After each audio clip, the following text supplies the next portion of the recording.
Great, and hello everyone, I'm Robert, and I'm with the Etna Community Organization. Yeah, and me, Alexis, also at the community organization. I'm the director.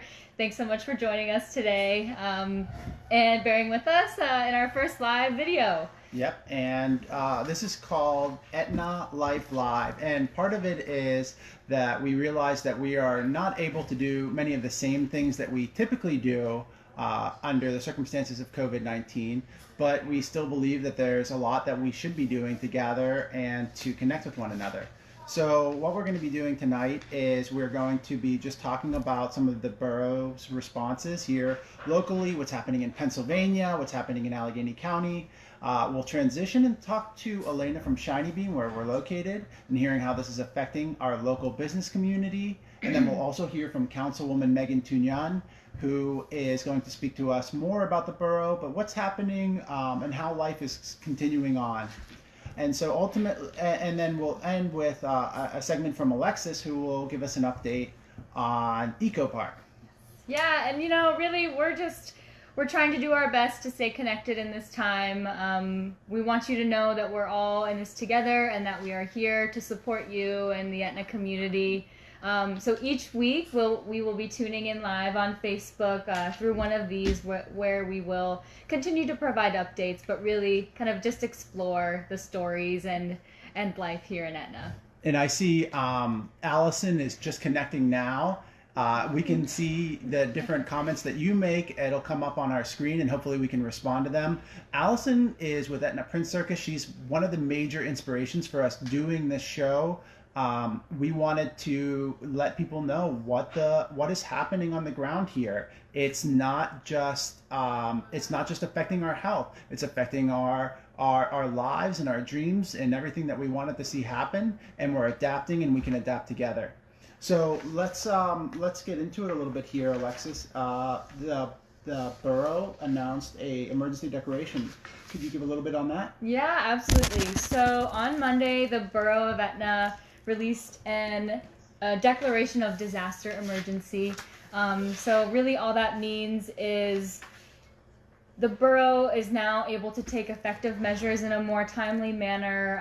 They're no longer limited to certain restrictions that would be time consuming and other formalities normally prescribed by the law. So able to respond and mitigate the effects of this pandemic and how that might be present in the community. And Mary Ellen Ramage is absolutely leading the charge as always, and she's been connecting with the other communities. She has been she ran a borough council meeting last night with the council, and there's just a lot happening there. There's also been a reverse 911 call. Could you speak to some of the content on that, Alexis? Yeah, so the borough really just wants everybody to know that they are here. They are there for residents, especially those most vulnerable, whether that be elderly, disabled, ill, those without transportation, those right now suffering wage loss, in need of food, in need of medical supplies, for example, such as prescriptions. Right now, the borough offices are closed to the public, but they still are available through their phone number, through their social media, through various outlets. So they really just want everybody to know that they can, they can be reached, and they will do their best to provide services in the most effective and coordinated way. So one of the other pieces is that Etna Borough Police Department, led by Chief Rodman, they released around noon today a police statement on Facebook. And first of all, if you have an emergency, dial 911. They're continuing to respond to the calls. 2 non-emergency calls, you can call their typical office number, 412-781-6271. For walk-ins, they are discouraged. So at this time, please call if it's an emergency to 911. The request for police reports can be done over the phone or by mail. The station itself, an officer would speak to you outside, and fingerprinting has been suspended. So for greater details, please go to their Facebook. Also, many people are being days to students. However, this time, the Shaler Area School District is providing free grab-and-go breakfast and lunches between 1 a.m. to 1 p.m. Those can be picked up at right here in Etna at Emmanuel Lutheran Church. Really, the school is just trying their best to keep this up because they know that a lot of the students do rely on those meals. But any student 18 and under can receive one of these.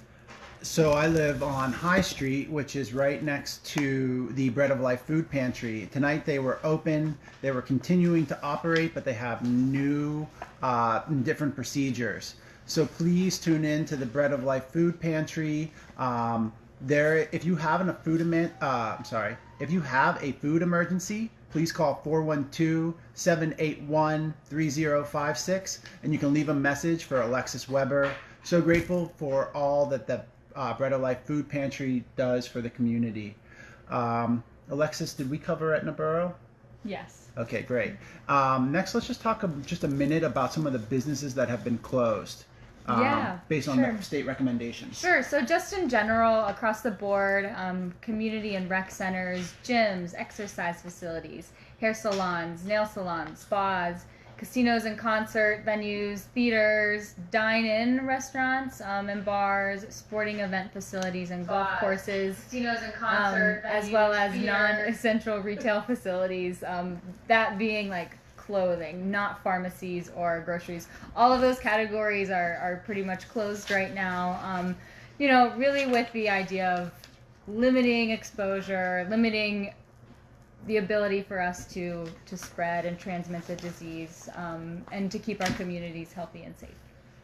So there have been many announcements from our county. I go to Allegheny County Health Department to find a lot of the information about case outbreaks.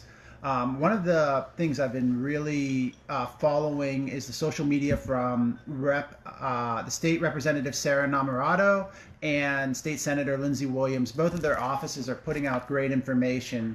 And so one of the guides and resources that Sarah's office has put out is the Neighbor Support Resource Guide for COVID-19. So many different categories that you can go and find information. They're running a Pittsburgh virtual tip jar for service industry workers. There's virtual AA meetings. There's also mental health hotlines and other aspects. I think one of the other things that Sarah has been involved in, and she made a call that all residential evictions should be halted in Allegheny County, and I believe that's underway. A really big step to being compassionate during the public health crisis.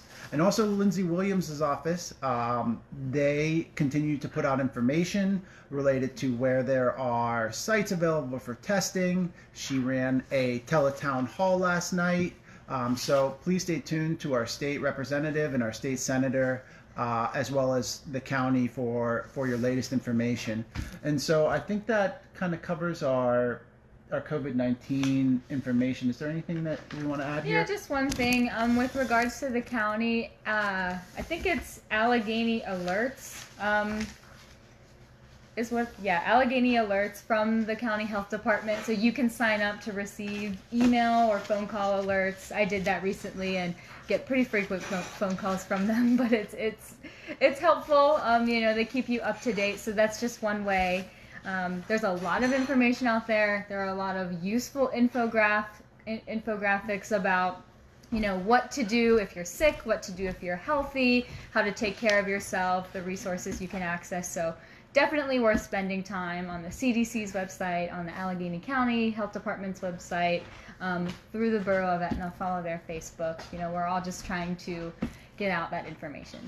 And I see that Mary Ellen Ramage just joined. Hello, Mary Ellen. Thank you for providing so much of the information that we've been able to share out. Please keep our community posted. Please keep us all informed and safe and connected. And we'll hear from Megan Tunon in a little bit to get a little bit more information. But next we're going to have Alaina from the Shiny Bean join us. Alaina, do you want to enter?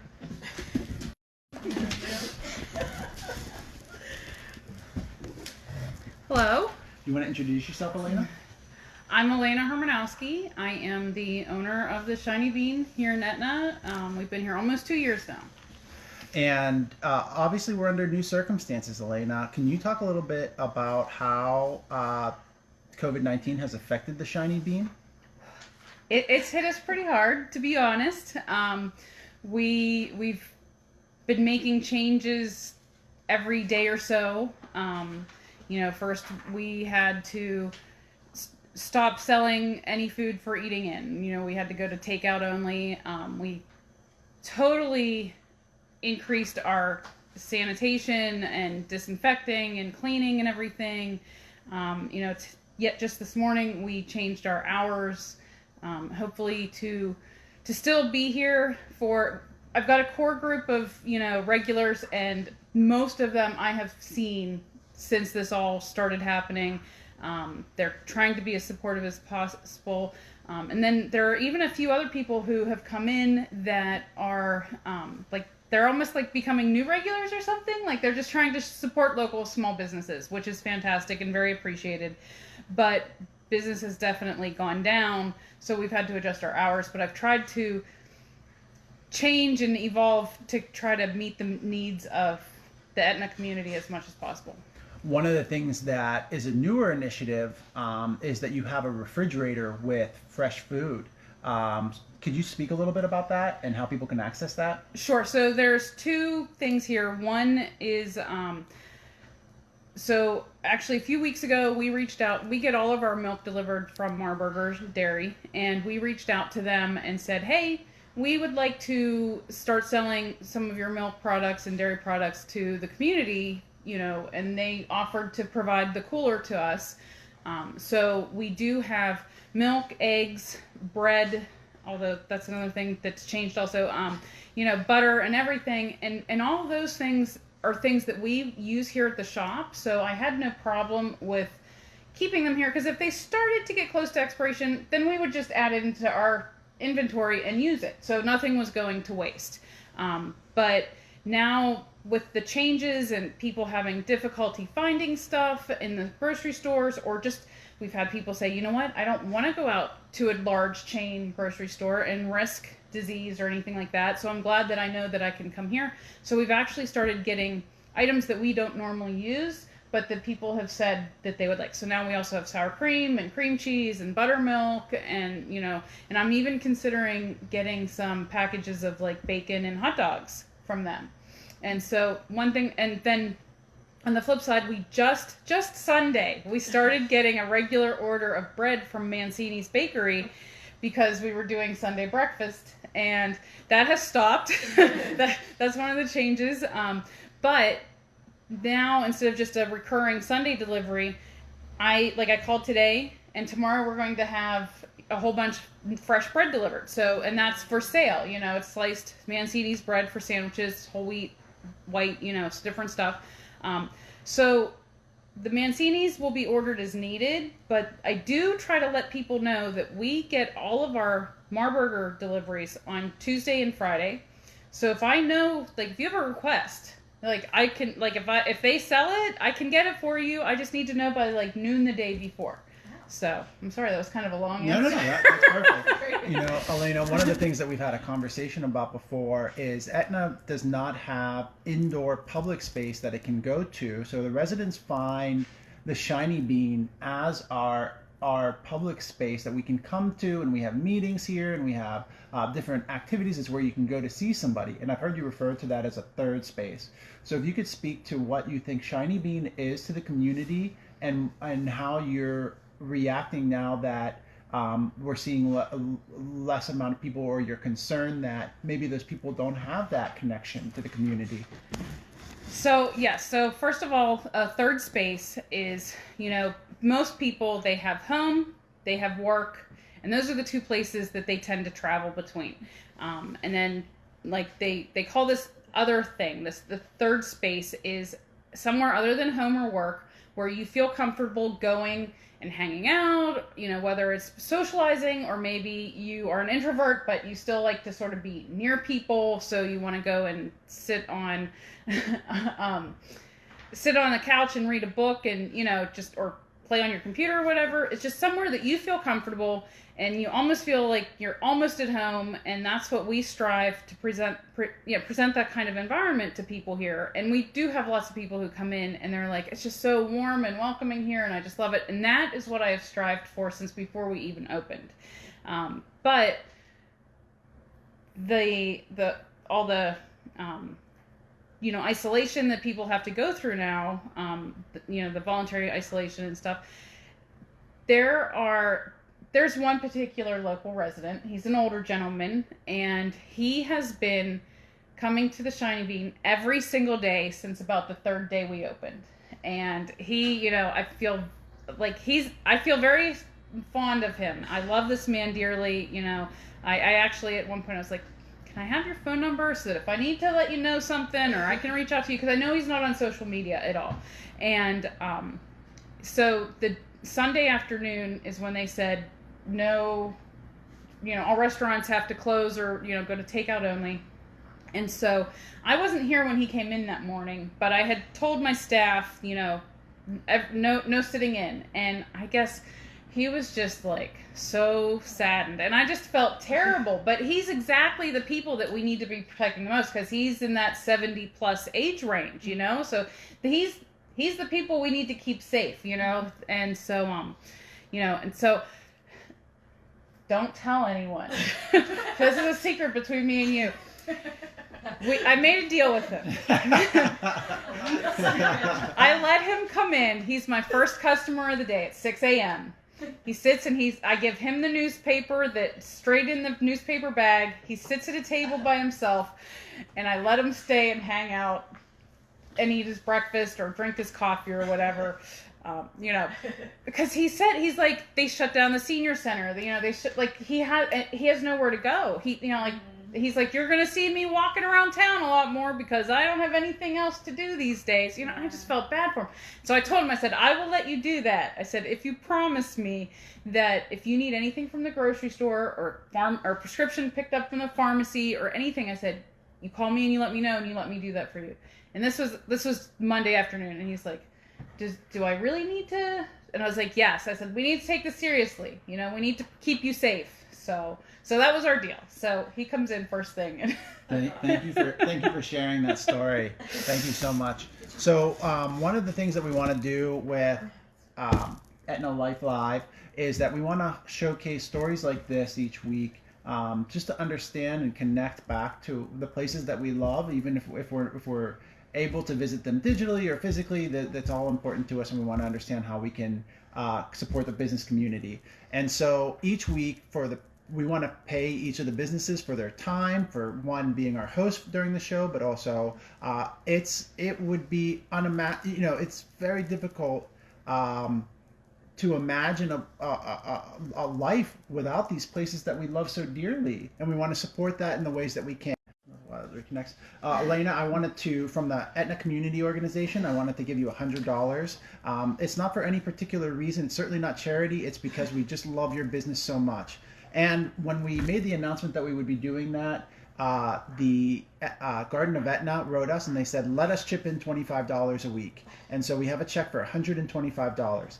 I also have, I'd also like to buy a gift card because I know I'm going to be coming here regularly. So would you be able to hook me up with a gift card as well? Definitely. Okay. My pleasure. All right. Thank you so much, Alaina. I really appreciate everything that you do, and I would love having you. Any last message for the people out there? The people of Etna and surrounding communities, everyone has been overwhelmingly supportive and patient and flexible, and all I can say is thank you so much. You've been wonderful to me and to my staff and to all of us here. You've been wonderful since day one, and I'm just so glad that not only can I be here to provide your third space, but I'm so glad that all of you are in my life. All right. Thanks, Alaina. I'm here now. And while Alaina leaves, I want to welcome up Councilwoman Megan Tunon. I guess first, though, I do see, Deb, your comment about sitting too close together. I do agree. We had a nice video camera set up that had both of us in the shop beforehand. We're having some technical issues, so we had to use a phone, which is also why our banner is spelled backwards. It does say hashtag Etna Life Live, which is what we're doing. But so next time we'll be farther apart. Thank you. All right. Thank you for joining, Megan. Hi, Etna. Maybe just introduce yourself real quick. I'm Megan Tunon. I'm the council person on Etna Borough Council. Great. So, Megan How is Etna Borough functioning right now in this emergency state? Well, we're doing everything that we can to keep moving forward with all of the work that we do. We had a conference call-in council meeting last night where some members called in, others were able to be present, but we're trying to take this as seriously as possible.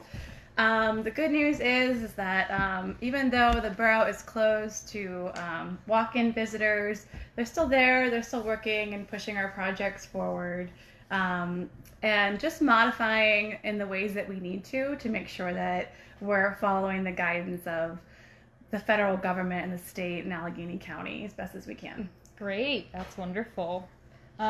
Just anything in particular, what do you want to tell the people that you represent as councilwoman?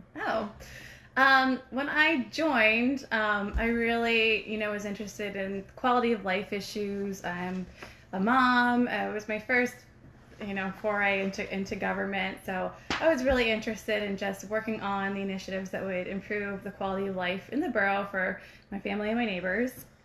Some of the things that I work on council is an initiative called Complete Streets, which is the first committee that I sat on. And its focus is just to really increase mobility around town.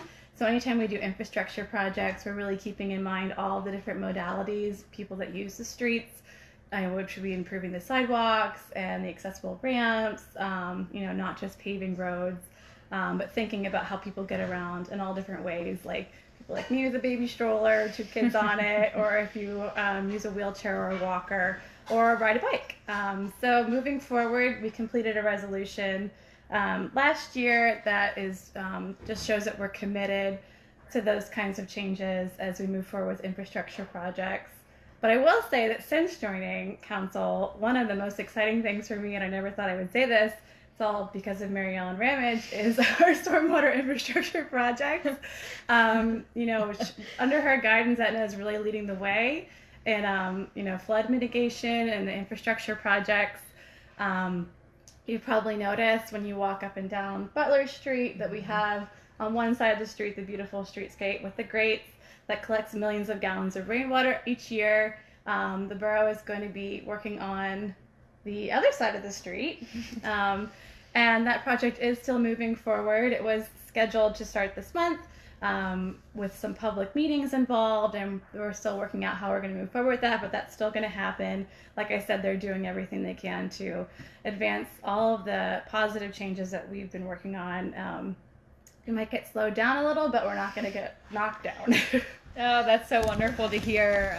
Thank you for sharing that. That's exactly, the spirit, I think, of this town in general. Just keep going and keep doing the work and keep making positive changes happen. Definitely. So, thank you. You did mention being a mother of young kids. So given what's going on now, how is your life changing with regards to that?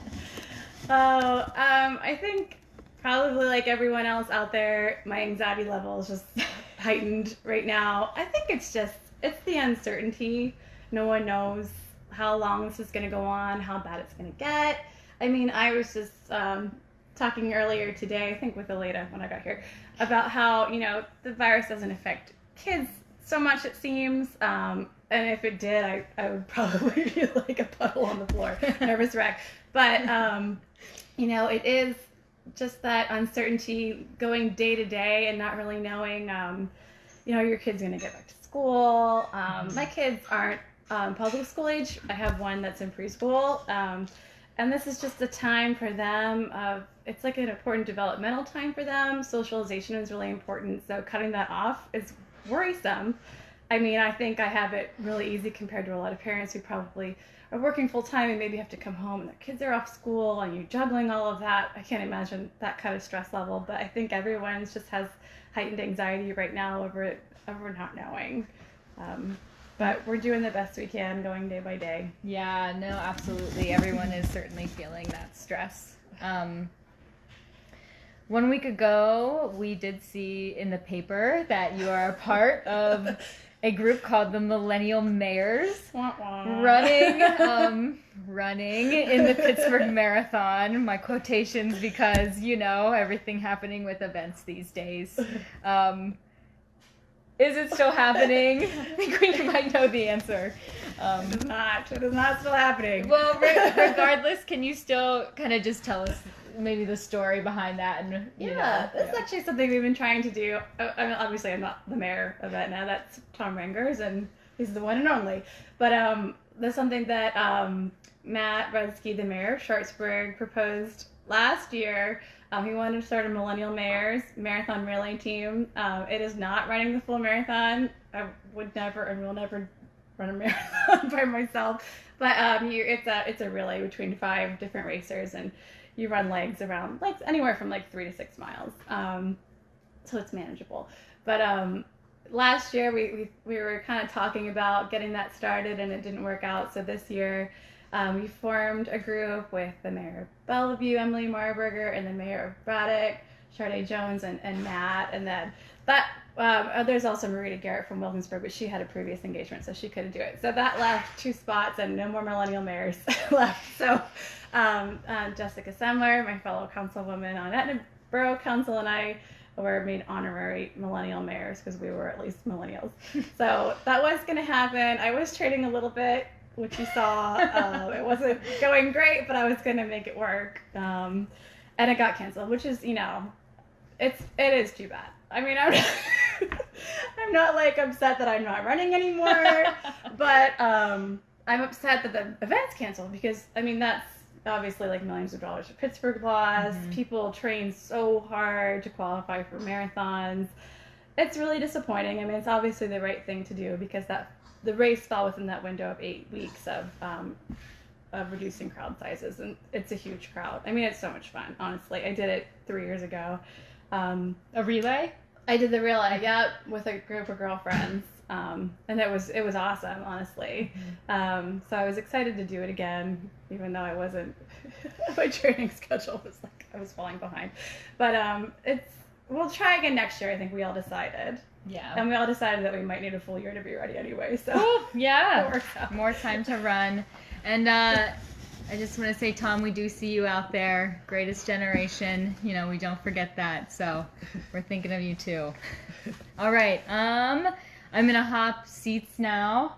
Thank you, Megan, for joining us. Everyone. Let's see. Hopefully, I'll see you on the nature trail. Yeah. And I do see one comment. Mary Ellen says, "Thank you for doing this for our community." Well, thank you for everything you do for this community as well. And we are happy to be here. All right. Okay, so Alexis, in a typical week, you are the director of the Etna Community Organization. What do your weeks look like right now? Yeah, so my weeks right now, I am working remotely from home as per a lot of recommendations and what's going on with a lot of businesses and organizations. I'm still able to do a lot remotely on my computer. There's a lot that we do aside from community engagement, so advancing projects and programs, coordination, and communication. The digital age has made it possible to further anything, and as long as you have internet connectedness, especially Google Drive, able to even work on documents together. So advancing the coordination of projects and programs, I'm still able to do, advance fundraising and grant writing initiatives for our organization as well. The one thing that's hard is community engagement. It is an important part of what we do here at ECO, and given the restrictions and recommendations to stay at home, of course heeding those, listening, wanting to do whatever we need to and have to for the health and safety of our community and for the larger region, the country, etc. We have to get creative with how we are interacting with people. Of course, remote and video sessions like this are awesome. They don't replace in-person engagements at all, but we're just doing the best we can given the circumstances. Right. And so I think we're taking on new things as well. So that today, with the Triborough Eco District and our partners in Sharpsburg, that would be the Sharpsburg Neighborhood Organization, I see Mayor Matt Rudsky saying, cool idea, keep up the great work.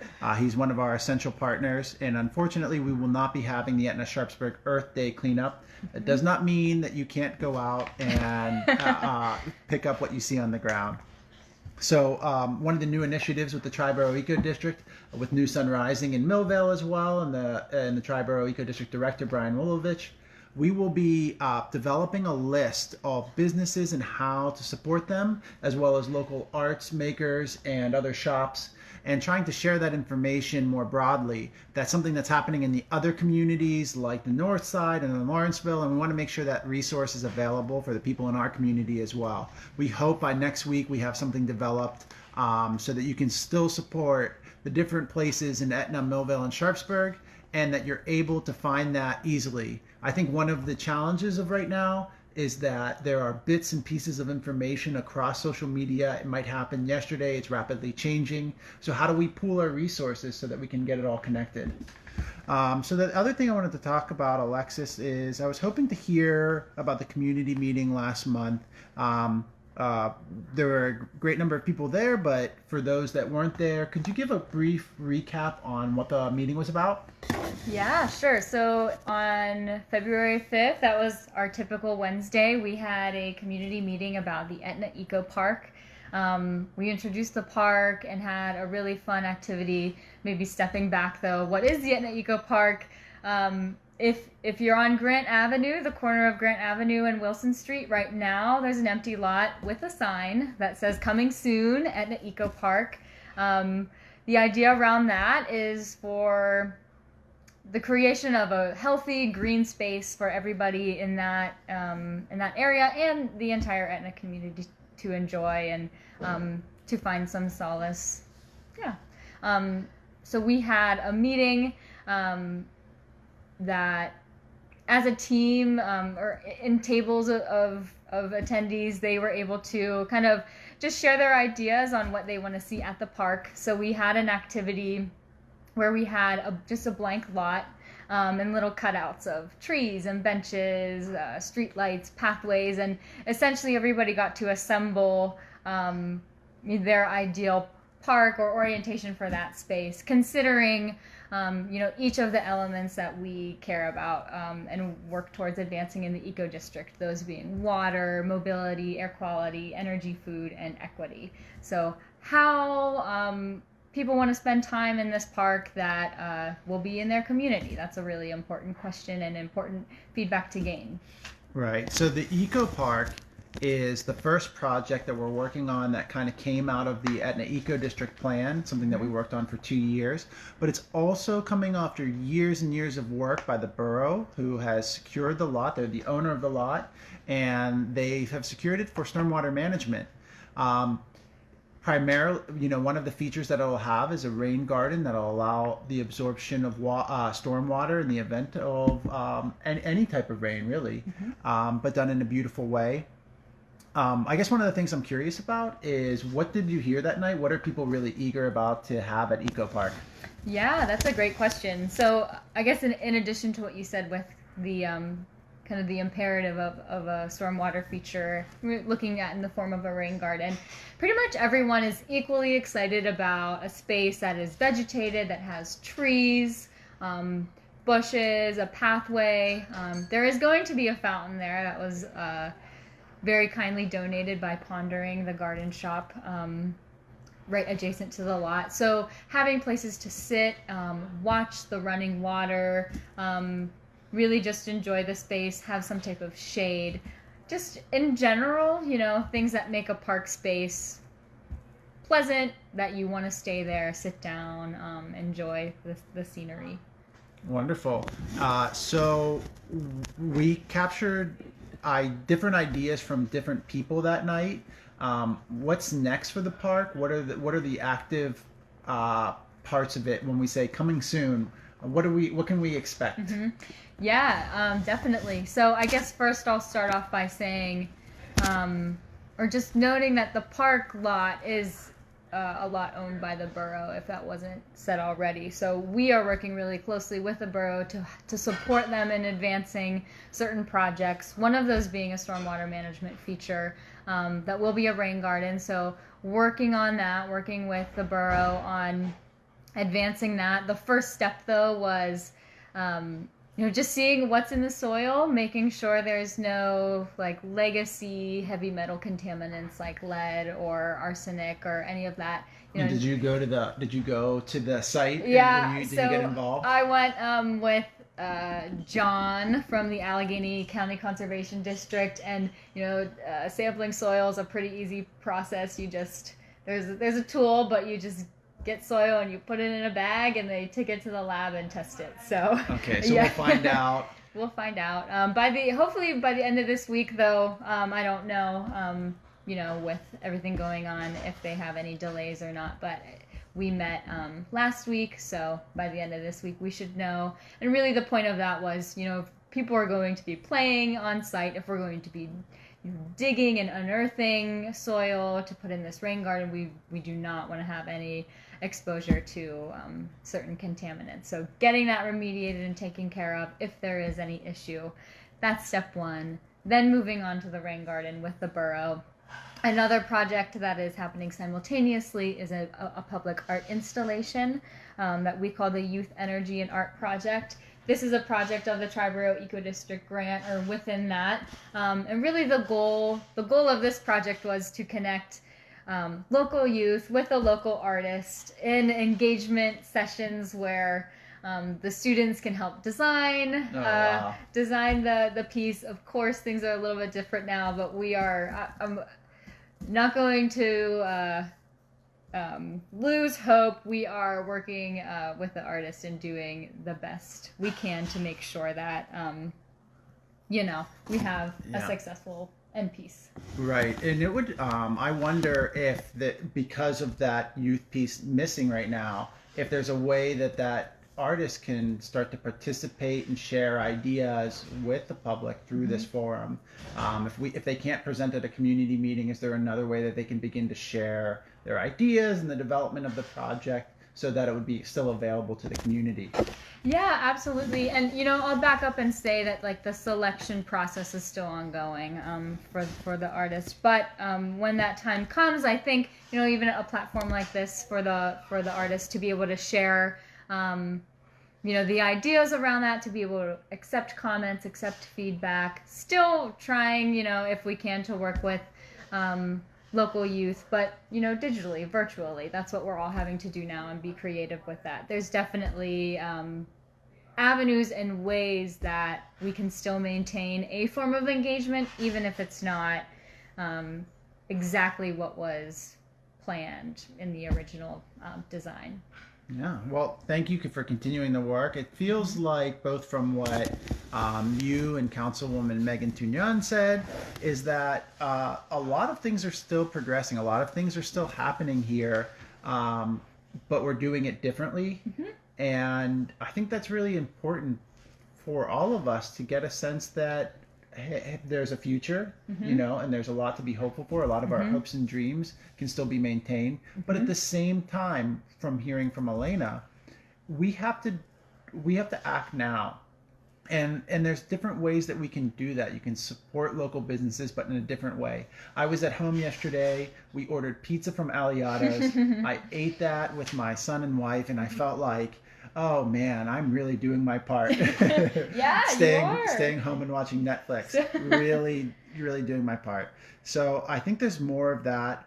I think there's ways that people can donate, they can get active, and they can purchase to the local businesses. We'll be developing that guide with Snow and NSR. And we'll be doing this each week. Next week, we're going to be interviewing Allison from Etna Print Circus. And they really are the inspiration for this show, because we know that there are stories that are hard to get access to unless you're already on social media and you see the post. And we want to tell stories like that through this to understand how this is affecting our community, and we want to do more hear from our borough, hear from people in the community about how they're being affected. So thank you for tuning in. We tried something new tonight, and we appreciate all anybody who was here with us, and if they can give us feedback. Yeah, and don't forget this, folks. This is important these days.